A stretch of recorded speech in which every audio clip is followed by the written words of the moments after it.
Well, Bill's traveled a lot of miles, and he's been around the world, and he's been on digs in Egypt and guarded nuclear weapons in the army in Germany.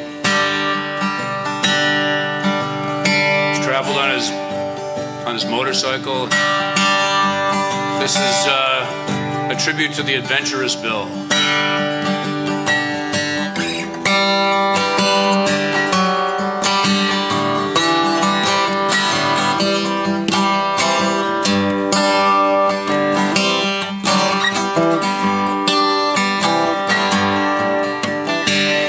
Been warped by the wind, driven by the snow. I'm drunk and dirty, but don't you know that I'm still willing? Out on the road, late last night, I seen my pretty Alice in every headlight. Alice, Dallas, Alice. And I've been from Tucson to Tucumcari, Hatchapeta, Tahoe to Paul, driven every kind of rig that's ever been made. Even took the back road so I wouldn't get away. And if you give me a week, white sand wine, and you show me the sign, I'll be willing to be moving.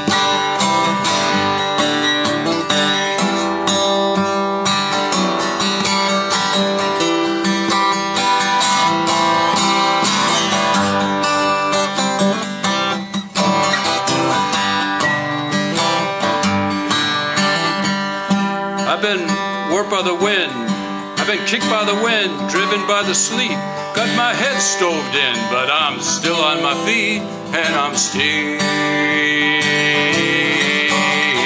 willing. Smoking some smokes and folks in Mexico, I get baked by the sun every time I go to Mexico, but I'm still. And I've been from Tucson to Tucumcari, Hatchapeta, Tahoe to Paul, driven every kind of rig that's ever been made. Even took the back road so I wouldn't get away. And if you give me a week, white sand wine, and you show me the sign, honey, I'll be willing to be moving.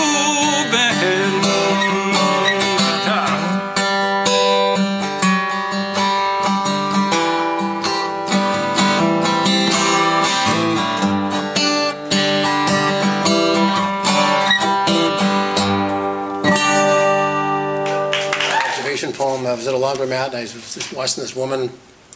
And in a laundromat, you don't talk to anybody. At least where I'm from, you just look ahead and somebody's sitting next to you. You don't make conversation. So I try to imagine what this woman was doing or feeling.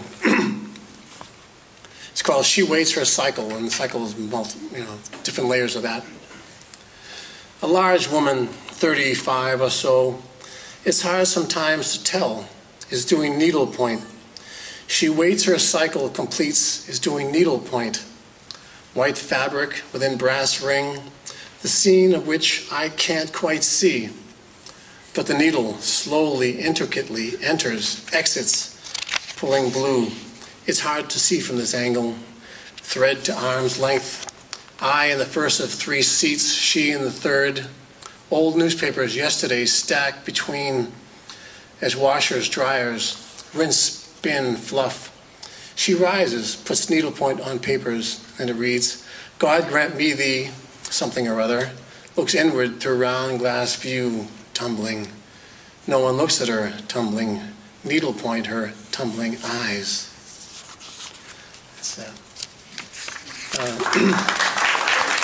I'll say one more poem, then I'm going to have my friend Fran Regan come up for do two or three songs. I met Fran back in the 70s. I took a train trip to Seattle, Washington, and on the way back, I was 21, and I met this young girl who was 21 or 18, and this young kid was 16. And he had a Bible in his hand and all that, and it was just, I was more interested in the conversation with the sister. So on the way back, we had a 2-day trip. And if you've ever gone across country, it takes 3 days on a train. And we got to Chicago. We had a 12-hour layover, so the three of us got a hotel room, which I still have the receipt for. This is back in 1978.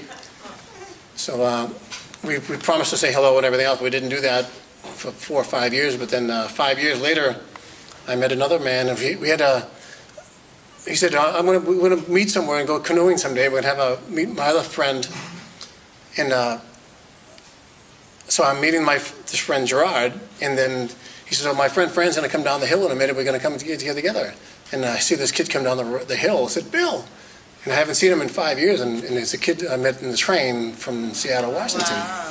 And maybe I didn't tell that story with any panache, but the odds are against that are pretty staggering. Oh, my love.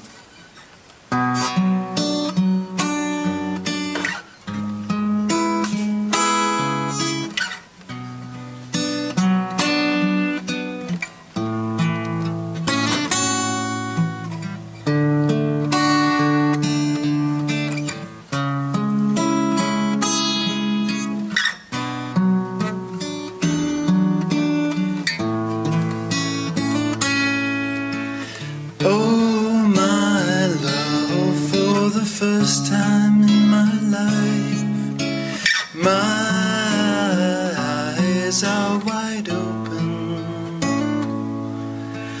Oh, my love, for the first time in my life, my eyes can see.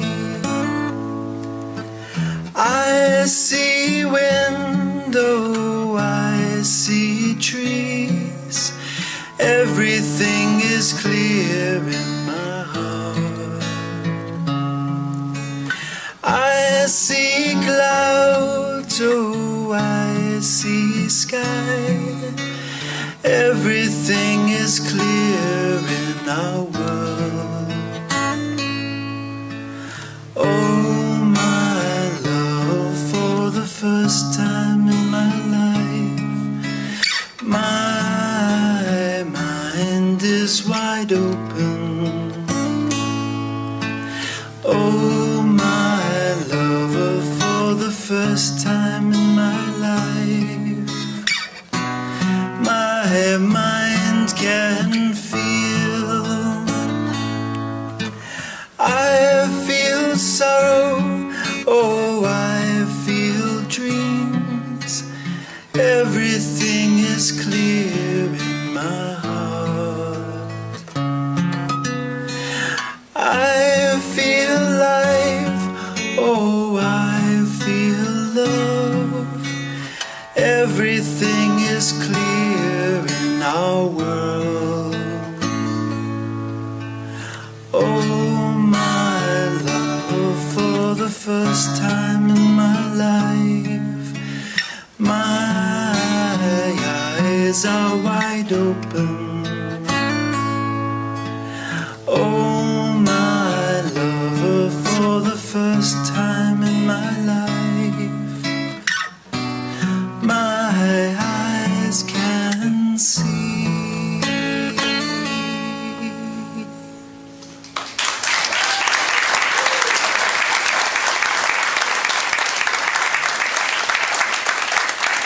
Thank you very much. This is a poem called Smile. It's about a couple of years ago, he was going up to the ramp of the highway just down on Herald Street. There was a man, every morning he'd be there with a sign that says, if you don't have any change, just smile.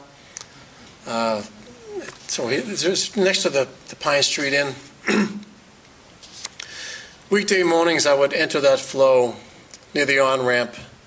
I wait at a traffic light like the closed gate of a river lock, a pent-up wave of potential energy that the changing light will spill onto the awaiting highway. He is there, rain or shine, his clean-shaven head reflecting the angled morning sun, or streaked with raindrops that find their way to the tip of his nose, into the long mustache that frames a toothless smile.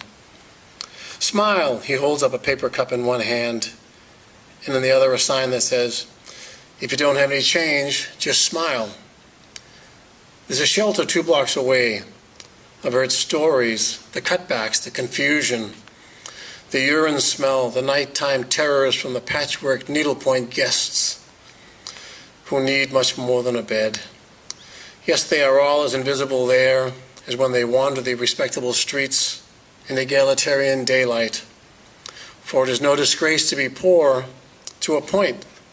The sunshine is free for all. He holds his breath and drives into that wave, passing each closed window, each air pocket suspended in that frothing torrent, coffee cup and to-go cups, donuts, music from radios, mascara applied in makeup mirrors, the muffled drone of idling engines to the backbeat of slapping wiper blades, faraway eyes riveted onto 2-inch screens.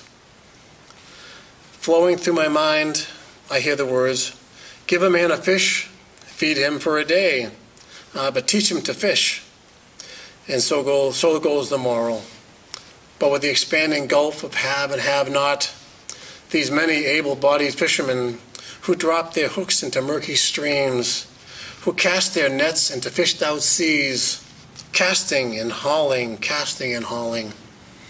the while reflecting on grammar school lessons and laws, on going to school hungry and scared, on the often asked question, why is the boy so quiet?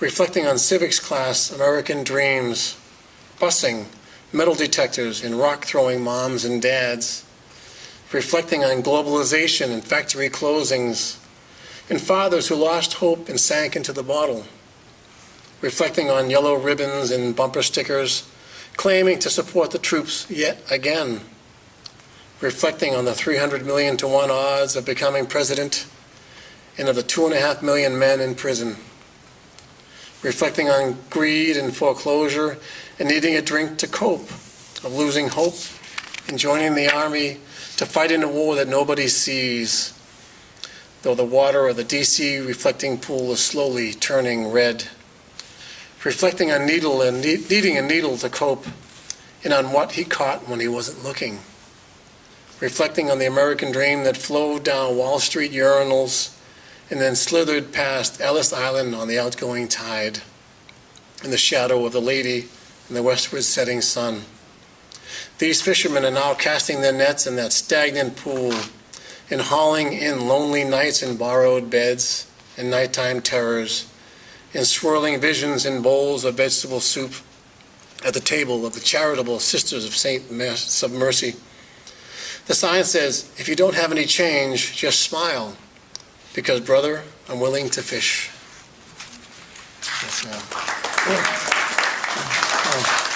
So we'll take a break and have a bite and shake hands and say hello to each other, and then we'll go back for another set.